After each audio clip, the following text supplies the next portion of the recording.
Hi, Joel Rollins here for Rave Radio. Afternoon now of day one of InfoComm 2016, and folks, this is a busy show. So I'm sitting down with Cy Bates, who's Director of Production at Anchor Audio, a company I have a lot of experience with. Cy, thanks for being with us. Nice to be here, Joel. So tell me, what's new this year for Anchor? The new thing this year is our Air products. Two of our biggest sellers are now having a wireless companion option. Before, we would have the wired, unpowered option, but now you'll be able to do it transmitting it through the wireless signal. And so you get great range, and then you get rid of the cables that sometimes can be a hassle, a hazard, that kind of thing. What kind of wireless signals are you accepting? We're doing 900 megahertz. Okay. We found that was very uncrowded all throughout the U.S. You're not competing against TV channels or anything like that. Or restricted frequencies. Exactly, yeah, that's important too. And we get really good range. We say about 150 feet or more, but I've gotten close to 400 to 500 feet in some of my field tests. Probably depends on conditions in the area. Of course, yes. Yeah. Definitely. How long has that product been in development? So, this is interesting to me because you've been part of that. Yeah. And I've been someone who's sold the end product, and I've always wondered about some parts of that. Well, it's funny. It started actually about a year ago. A lot of the input I get is from our sales guys, and they're getting them from the dealers and the end users. Right. So they've been mentioning it for a while now, but it's always just been put to the back burner because other things were more important. So I kind of took the lead on it and started getting some samples from some providers of wireless, and just to test it out, see how it would look and feel, and then from there I handed off to the engineering department, who really started taking it over in about January. So they've been concentrating on it for about the past 6 months really hard. Okay, so is that, that's the total time length on developing a product like that? Something like this where it's just a feature of a product. Oh, okay. It doesn't require as much time. If we were going to do a brand new product or something really extensive, a year or more, not just because of development time, but if there's any sort of certifications like FCC or things like that were required, that would probably take more time. But something like this, we're just adding a new feature to existing units. It didn't require as much time. My experience with Anchor is largely 30 years of running rental companies, when Anchor has always been a stable product. And for me, I will use the word indestructible. There's a picture of me standing on a pair of your speakers stacked in order to drive in a nail, right? Yeah. And then use the speakers in a show. Yeah. So that's, to me, that's always been, what are the criteria that you, Anchor's philosophy on product? Talk to me about, what makes your decision on how to make a product? Well, we always have the three core, the IRS, which is intelligibility, reliability, and simplicity.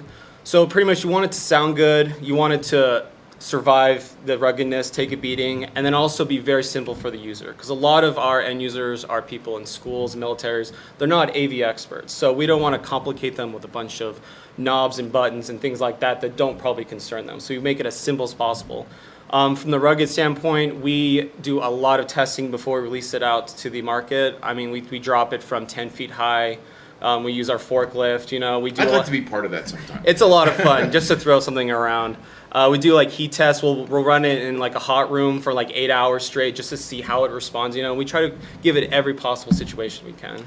Okay, the black material that I most often associate with your cabinets is pretty indestructible. And I always heard the term roto molded, but I understand that's changed. Well, yes. More of our bigger units is rotor molding, and it's a polyethylene, right? Which is the most popular plastic used for rotor molding.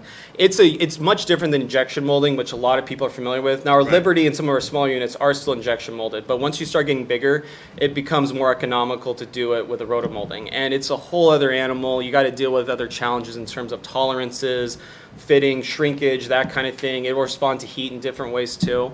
But it really works out really well for making really large hollow cabinets, which are Beacon and Bigfoot are two of our loudest units. It's actually worked very well. Yeah, and boy, they hold up in rental like crazy. Yeah. Talk to me about where do you see Anchor over the next couple of years, in terms of you're probably already involved in developing next generations of product. Yes. So where do you see Anchor's place really, and where you want to take it? It's really funny you asked that. I was just talking about that with some of the other directors at the company. Where our main core is portable sound. We have a good line of products that we think cover pretty much any use in that area. So although we'll try to always improve in the portable sound system market, we're trying to focus more maybe on the wireless communication with wireless intercoms, wireless microphones, that kind of thing, and maybe try to get into different markets that we are not really tapped into right now. Let me ask you an off the cuff question, Sure. which is, what have you tried that you wound up not marketing? Ooh, this is a running joke inside the company. We've wanted to make a very unique bullhorn, that actually doesn't use the horn that's out there in the market. It would sound a lot better, but it just, the cost to produce it and to make it just didn't really fit with the market. And we've brought it up probably about like a half a dozen times the past 5 years. We talk about it for a while, and then it always gets shut down because it just doesn't make financial sense. Sure, Yeah. sure. Yeah, I've always been curious about that. When I was at AdCom, we developed a couple of products that were really wonderful products that it turned out no one wanted. Yeah, So- it so- happens, yeah. So that's great. Where's your production done? So we do everything in Carlsbad, California. It's made in the USA. A lot of people still find that surprising, given that a lot of our competitors and other people in the industry do a lot of their stuff outside the US. It's challenging, but it's a lot of fun for me. Every day is different, but it's something that I'm really proud that we do. It's one of the selling points that I always try to tell the people, on top of our 6-year warranty and everything else that Anchor's known about. What's it like to work inside an Anchor? It's fun. The company, everyone's great. There's just so diverse group of people, all the different departments. I'm lucky in my position where I actually interface with all the departments all the time. Not only my own production, but I'm interfacing with sales, marketing, engineering, purchasing, that kind of thing. So I feel lucky that I get to deal with everyone and deal with the different challenges, because if one department is having an issue, it affects other departments in Sure. ways too. So I'm kind of the middleman between everyone, trying to get everything synced together. Sure, that's great. I mean, I've known a number of your people, and it's always, you have a really unique team. Yeah. And I've always wondered exactly what are the criteria to get hired in Anchor. You have to fit. Yeah. I mean, obviously the knowledge and the experience is important, but the personality, I think, really matters too. Like we try to have fun every day. Some days it can be stressful or busy, but we always just try to take it as easy as we can. So you're on the floor, and one of the things that we've been commenting on is every year more end users come. So you're going to have more people looking. If you were an attendee, and we'll probably have some of them watching live now, and we'll have some of them on the web shortly, and you're looking at portable sound systems, as someone with a lot of experience with them, what's the first thing that you're looking at? Well, the portability, I mean, it depends on what kind of range and crowd coverage you're trying to do, but to me, that's the number one question is, what audience are you trying to do? Because, there's a wide variety of portable sound that some cover only 100 people, some cover up to 2,000, not only ours, but other competitors Sure, as right. well. So you got to really understand what are you going to need it for, and then the ease of use of taking it, setting it up, taking it down, that kind of thing.